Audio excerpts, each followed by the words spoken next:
We are continuing our extended story on Thumb Wind's End of the Road in Michigan podcast, A Fortnight in the Wilderness by Alexis de Tocqueville.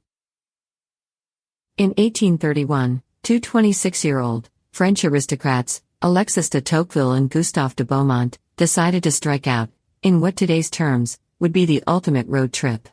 Namely, traveling overland from Detroit, to the last settlement in the Northwest Territories, to Saginaw, Michigan. This is the third part of our series. So sit back, relax, and enjoy this week's tale from the end of the road. Part 3, July 23, 1831, the start of the Saginaw Trail. On the next day, July 23, we hired 2 horses, as we intended to keep them about 10 days. We wished to leave a specific sum with the owner, but he refused to take it, saying that we should pay on our return. He was not uneasy. Michigan is surrounded on all sides with lakes and woods. Ela turned us as it were into a sort of riding school, the door of which he held. Having bought a compass and some provisions, we set off with our guns over our shoulders, and our hearts as light as if we had been 2 schoolboys going home for the holidays.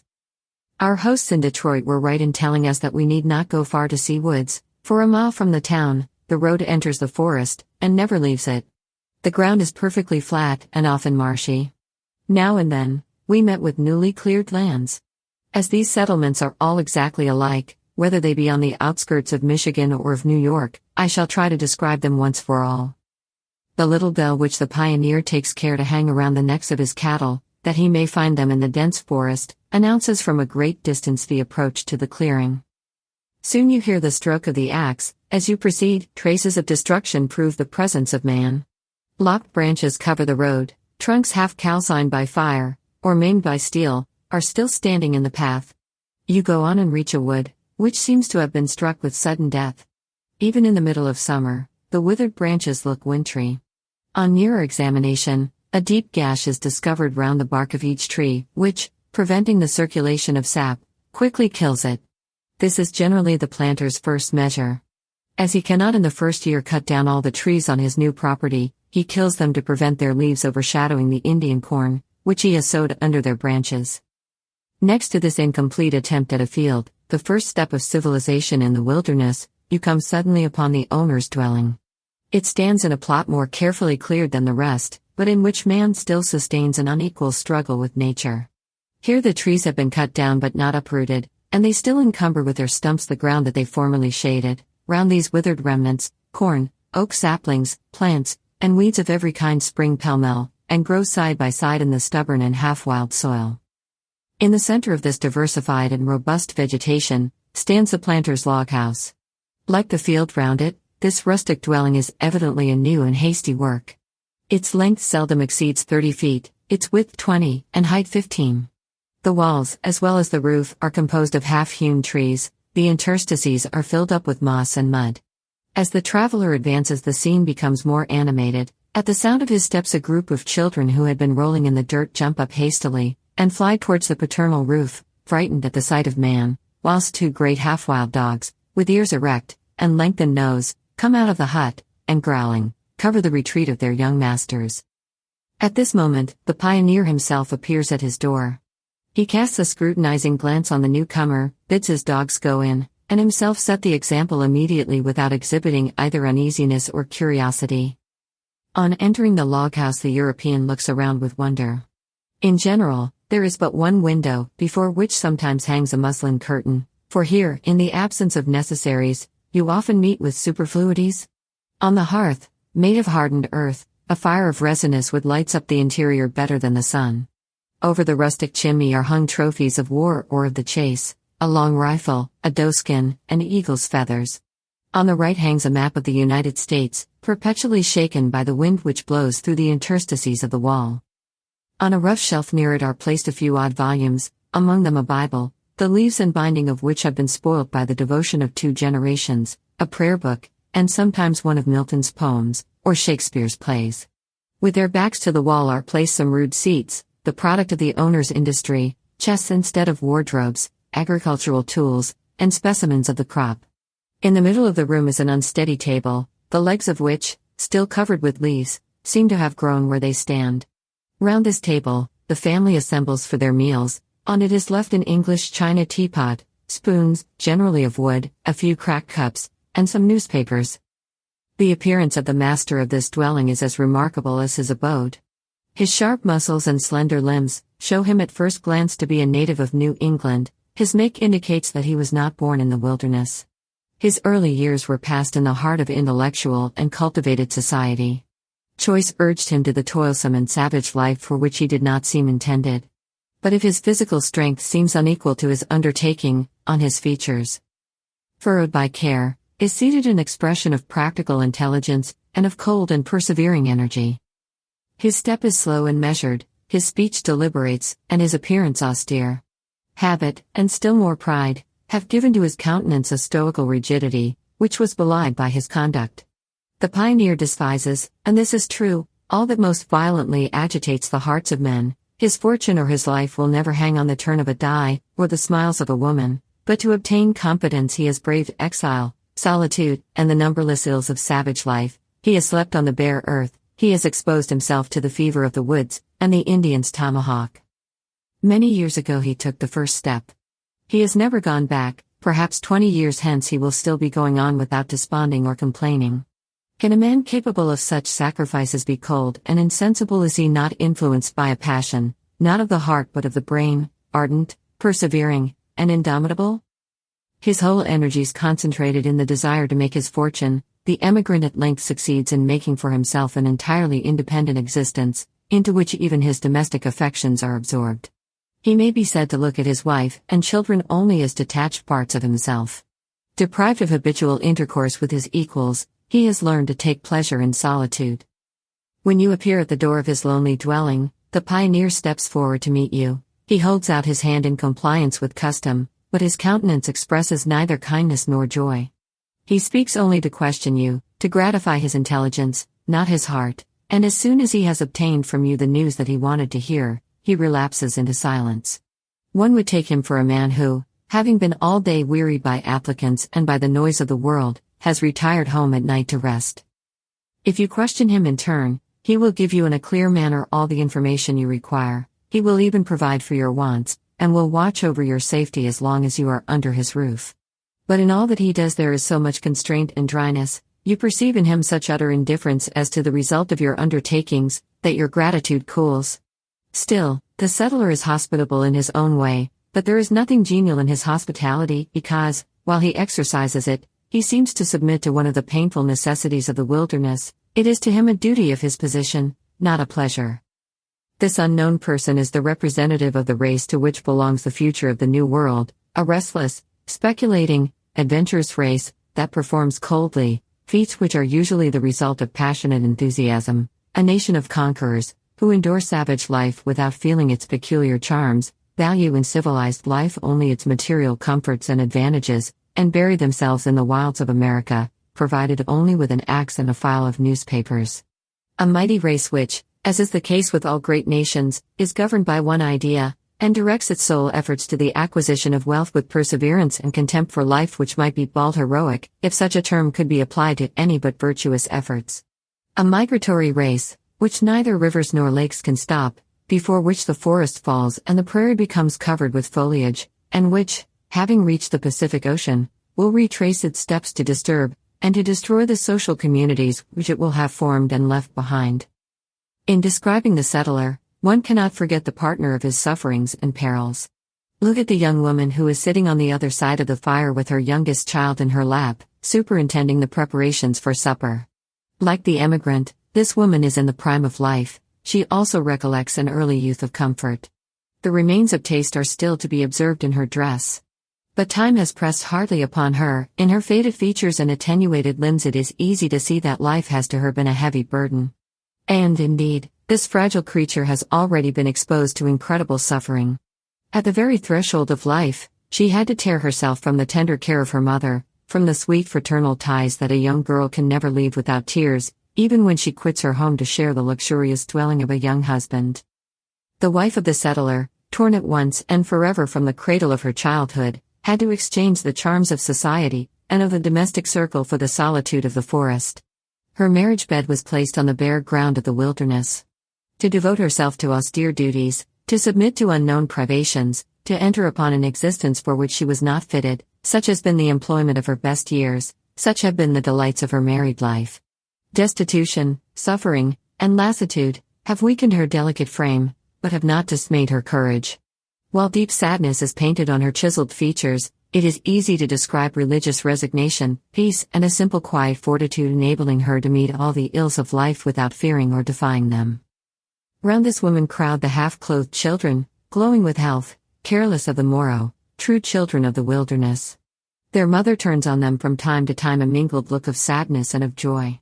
Judging from their strength and her weakness, it would seem as if she had exhausted herself in giving them life, and without regretting the cost.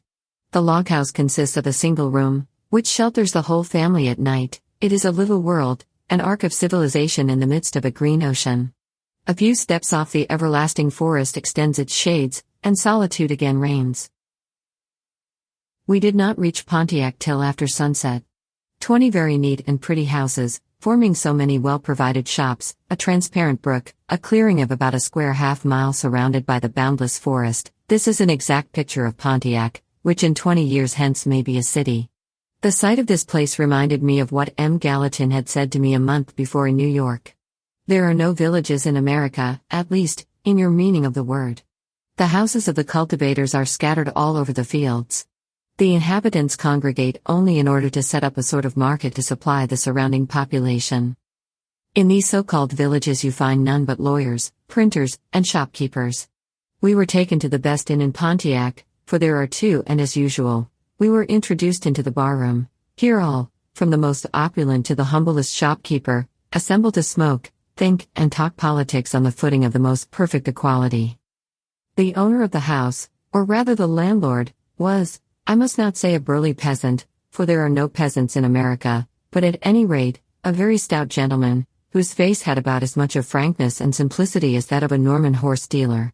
This man, for fear of intimidating you, never looked you in the face when he spoke, but waited till you were engaged in talking with someone else to consider you at his leisure. He was a deep politician, and, according to American habits, a pitiless querist. They all looked at us at first with surprise. Our traveling dress and outguns proved that we were not traders, and traveling for curiosity was a thing never heard of. In order to avoid explanations, we declared at the beginning that we came to buy land. The word had scarcely escaped us, when we discovered that in trying to avoid one evil, we had incurred another still more formidable. They ceased, indeed, to treat us like extraordinary animals, but each wanted to bargain with us. To get rid of them and their farms, we told our host that before deciding on anything we wished to obtain from him useful information on the price of land, and the course of cultivation. He instantly took us into another apartment, spread out with due solemnity a map of Michigan on the oaken table in the middle of the room, and placing the candle before us, waited in silence for our inquiries. Though the reader has no intention of settling in an American wilderness, he may perhaps be curious to know how the thousands of Europeans and Americans whom every year seek a home in this country, set about it. I shall, therefore, transcribe the information afforded by our host in Pontiac.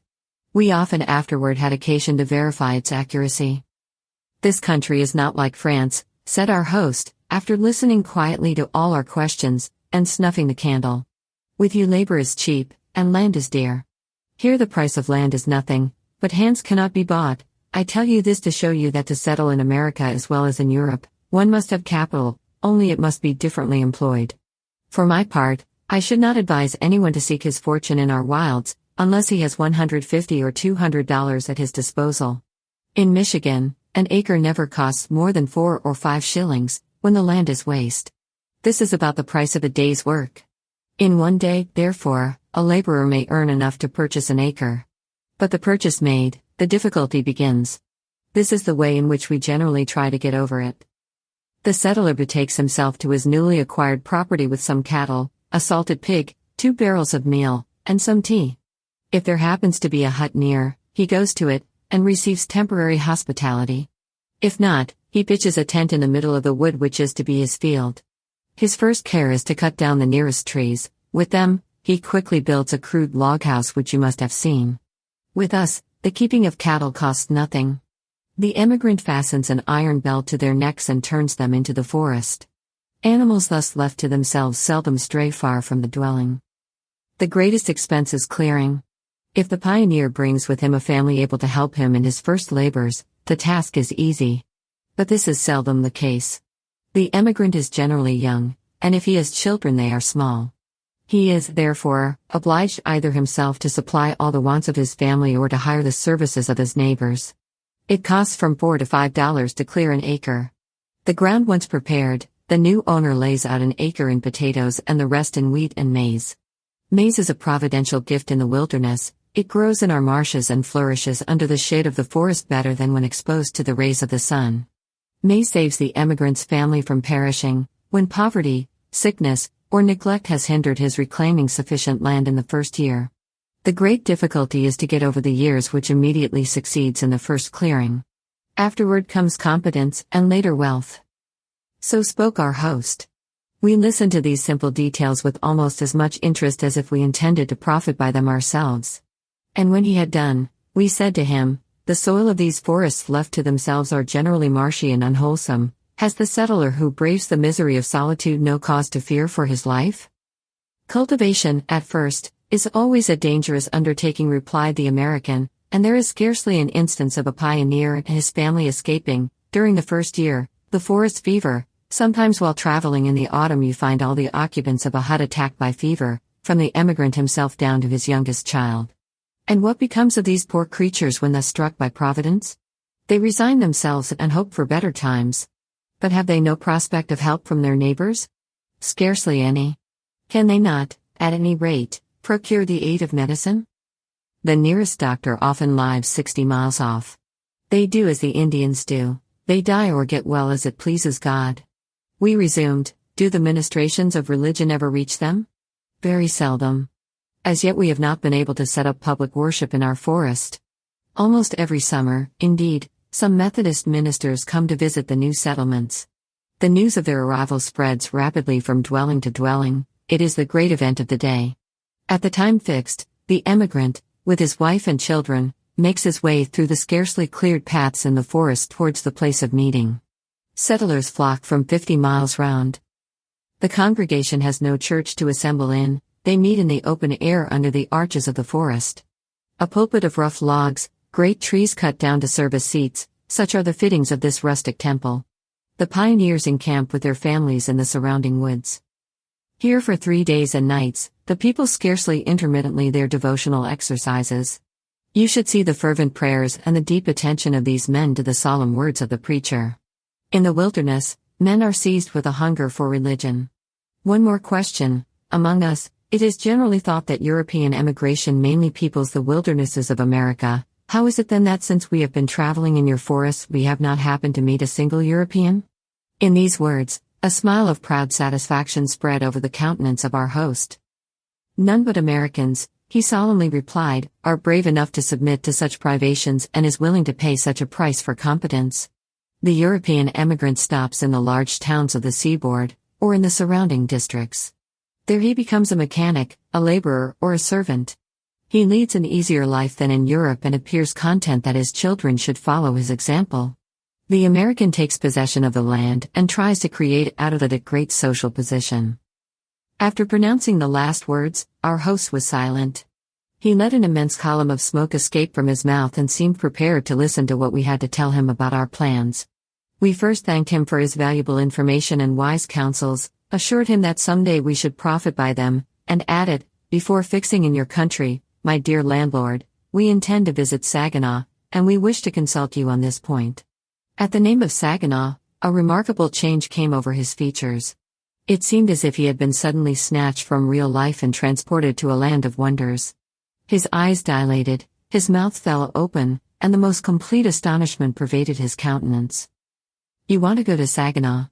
exclaimed he. "To Saginaw Bay? 2 foreign gentlemen, 2 rational men, want to go to Saginaw Bay?